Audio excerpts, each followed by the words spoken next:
राधा गांव के जमींदार की इकलौती बेटी। माधव उस जमींदार के यहाँ माली का काम करने वाला सरवन का बेटा। बचपन से साथ खेले कूदे और देखते देखते जवानी की दहलीज में कदम रख चुके थे। उनकी वो बचपन की गाढ़ी दोस्ती कब राधा के मन में प्रेम में बदल गई पता ही नहीं चला। माधव के मन में भी राधा के प्रति एक अलग भाव था, पर माधव को अपनी औकात और राधा की हैसियत का अंदाजा था। साथ ही साथ जमींदार जी और माँ जी के अपनेपन और विश्वास को वो ठेस नहीं पहुंचाना चाहता था। जमींदार जी का सारा कारोबार उसकी ही देखभाल में चलता था। जमींदार का पूरा भरोसा था उस पर। बहुत एहसान थे दोनों के माधव पर, बिल्कुल अपनों की तरह मानते थे उसे।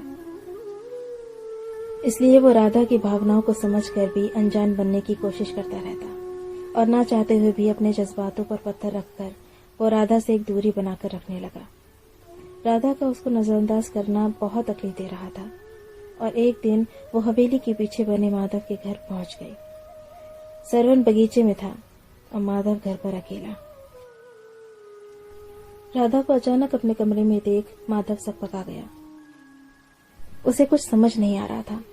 उसे ये डर खाया जा रहा था कि किसी ने देख लिया तो क्या होगा, पर राधा तो जैसे कुछ तय करके आई थी। उसने आते ही दरवाजे को अंदर से बंद कर लिया और माधव के हाथों को अपने हाथों में लेकर माधव की आंखों में अपनी दर्द से भरी आंखें डालकर बोली, मैं तुम्हारे बिना नहीं रह सकती माधव। मुझे तुम्हारी ये बेरुखी मार डालेगी। तुम ऐसा क्यों कर रहे हो? मैं जानती हूँ तुम्हें मुझसे प्यार है। ये अनजान बनने का नाटक मत करो। मुझे तुम्हारे साथ रहना है। प्लीज मुझे यहाँ से ले चलो, कहीं दूर जहाँ हमारे सिवा कोई ना हो। प्लीज। राधा ने माधव के हाथों को अपने हाथों में लेकर कहा। उसकी आवाज में एक डर भरा प्यार साफ साफ दिख रहा था। नहीं राधा, ये कभी नहीं हो सकता। तुम ठहरी हमारे माई बाप जमींदार जी की बेटी और मैं बचपन की बात कुछ और थी, पर अब तुम्हारा इस तरह यहाँ आना ठीक नहीं है। हम दोस्त थे, दोस्त हैं और दोस्त रहेंगे, पर जो तुम सोच रही हो ये नामुमकिन है। माधव ने समझाते हुए राधा से कहा, मैं और कुछ नहीं जानती, सिर्फ इतना जानती हूँ कि मैं तुम्हें प्यार करती हूँ। मेरे रोम रोम में तुम बसते हो माधव। मैं तुम्हारी राधा, तुम मेरे श्याम। अगर तुमने मुझे नहीं अपनाया तो मैं अपनी जान दे दूंगी। राधा के आंसू पलकों को छोड़ बह चले। होश में आओ राधा, ये क्या बोल रही हो? समझने की कोशिश करो। माधव ने राधा के कंधे पर हाथ रख उसे समझाते हुए कहा, मैं कुछ और समझना नहीं चाहती। जितना समझना था समझ चुकी। बस एक बार मेरे सर पर हाथ रखकर कह दो कि तुम मुझसे प्यार नहीं करते। मैं भी वापस चली जाऊंगी, हमेशा हमेशा के लिए तुमसे दूर। फिर कभी तुम्हें परेशान नहीं करूंगी, अपनी सूरत तक नहीं दिखाऊंगी। राधा ने माधव की आंखों में झांकते हुए उसका हाथ अपने सर पर रखते हुए कहा। माधव के चेहरे पर असमंजस के भाव थे। वो कुछ समझ नहीं पा रहा था कि क्या जवाब दे राधा को। खाओ कसम माधव कि तुम मुझे नहीं चाहते। बोलो ना, कुछ तो बोलो। राधा की नजरों में विनती और सवाल दोनों ही थे। माधव उसकी नजरों का सामना नहीं कर पा रहा था। उसके दिमाग पर दिल की भावनाएं हावी हो चुकी थी। उसने धीरे से कहा, हाँ मैं भी तुम्हें प्यार करता हूँ, पर इस रिश्ते का कोई भविष्य नहीं। ओह माधव, मैं जानती थी कि तुम भी मुझे प्यार करते हो। प्लीज चलो कहीं दूर चले जाएं और अपनी एक छोटी सी दुनिया बसाएं जहां तुम्हारे मेरे सिवा कोई ना हो। सिर्फ प्यार ही प्यार हो, बस। राधा खुश होते हुए माधव से बोली, नहीं राधा, ये गलत है। तुम जज्बातों में आकर भूल करने की सोच रही हो। सोचो तुम्हारे इस कदम से तुम्हारे माँ बाबूजी पर क्या गुजरेगी।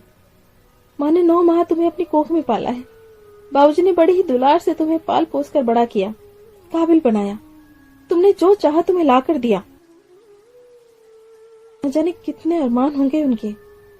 क्या क्या सपने संजो रखे होंगे तुम्हारी माँ ने तुम्हारे लिए। अपने बाबूजी का गुरूर हो तुम, माँ की ममता हो। कुछ सालों के बने इस रिश्ते के लिए क्या बरसों पुराने बंधन को तोड़ देना उचित है? माँ बाप के गर्भ से तने हुए सर को शर्मिंदगी के बोझ से झुका देना सही है?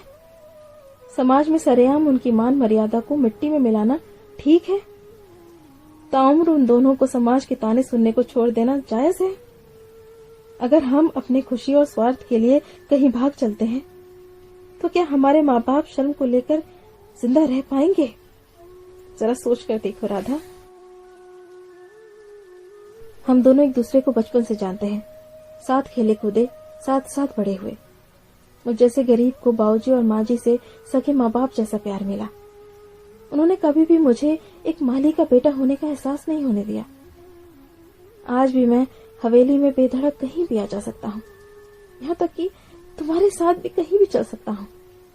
वो सिर्फ इसलिए कि उन्हें मुझ पर उतना ही भरोसा है जितना तुम पर।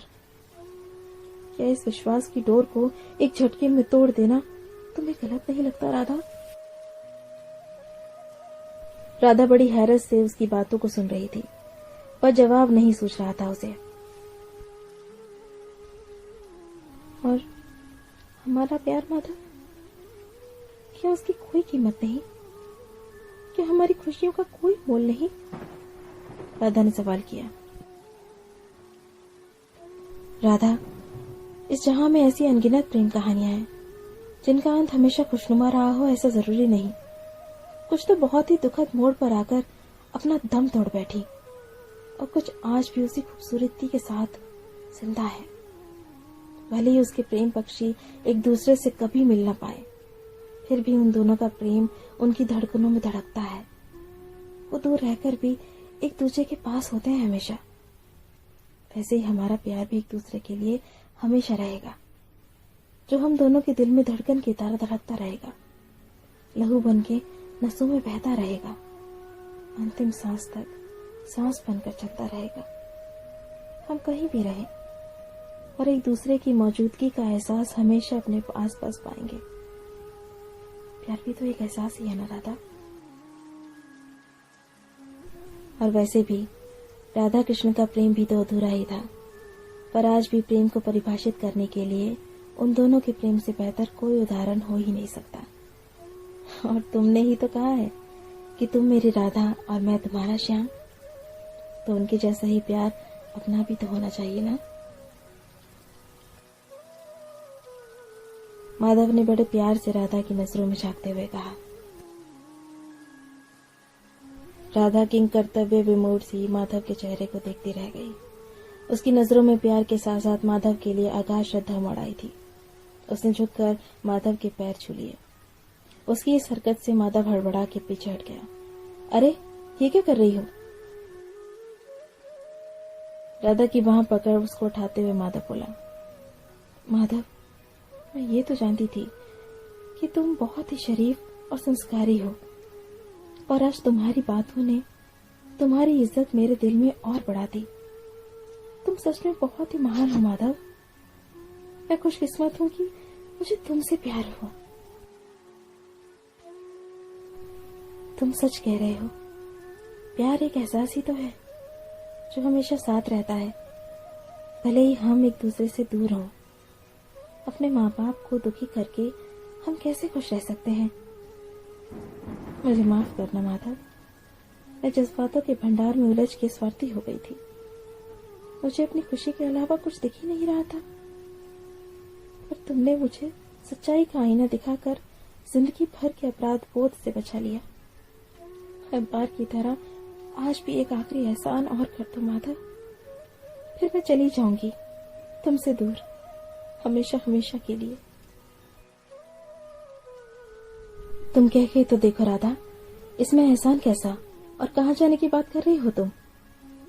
आगे की पढ़ाई के लिए बाबूजी मुझे अमेरिका भेजना चाहते हैं, पर तुमसे दूर जाने के डर से मैंने मना कर दिया था। पर अब मैं जाना चाहती हूँ, क्योंकि मुझे डर है कि अगर मैं यहाँ रही तो तुम्हें देख अपने आप को शायद रोक ना पाऊं, इसलिए मेरा चले जाना ही बेहतर है। और वैसे भी वहां मैं अकेली कहाँ होंगी? तुम्हारे प्यार का एहसास तो साथ रहेगा ना हमेशा। राधा ने डबडबाई आंखों से माधव से कहा। नहीं राधा, तुम क्यों जाओगी? मैं ही चला जाता हूँ। मैंने तो पहले ही जाने का फैसला ले लिया था। सोचा है कि शहर जाकर कुछ काम कर लूंगा। कुछ पैसे जमा करके अपने बापू को भी बुला लूंगा। उनका और कौन है मेरे सिवा। तुम्हारी यादों के सहारे सारा जीवन कट जाएगा। बस मेरे होठों पे इतनी ही दुआ होगी कि तुम जहां भी रहो खुश रहो। बस इतना ही अरमान है मेरा। तुम कहीं नहीं जाओगे माधव। बाबूजी को तुम्हारी जरूरत है। वैसे भी उनकी उम्र हुआ आई है। उनके कारोबार को देखने के लिए कोई तो अपना चाहिए। तुमसे बेहतर और भरोसेमंद कौन हो सकता है? बाबूजी भी तुम्हें अपने सगों से ज्यादा मानते हैं। मेरी बात मान लो और यहीं रहो प्लीज। मुझे भी बाबूजी की चिंता नहीं रहेगी, क्योंकि यहाँ उनके साथ माधव होगा, मेरा माधव।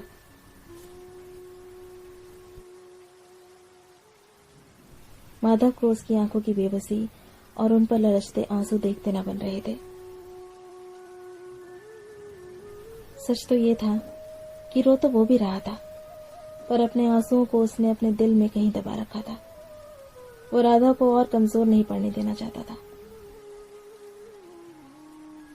ठीक है राधा, जैसा तुम चाहती हो वैसा ही होगा, माधव ने उसके हाथों को अपने हाथों में लेते हुए जवाब दिया। राधा उससे लता के मानेंद लिपट गई, मानो वो उसमें समा जाना चाहती हो। माधव ने भी उसे अपनी बाहों में भर लिया, क्योंकि उन दोनों को पता था कि ये शायद उन दोनों की आखिरी मुलाकात हो। राधा के आंसू की नमी माधव को अपनी पलकों पर महसूस हो रही थी, और ना लाख चाहते हुए भी उन दोनों के अश्कों ने पलकों का दामन छोड़ दिया। वक्त थम सा गया। कुछ था तो सिर्फ एहसास उन दोनों के प्यार का।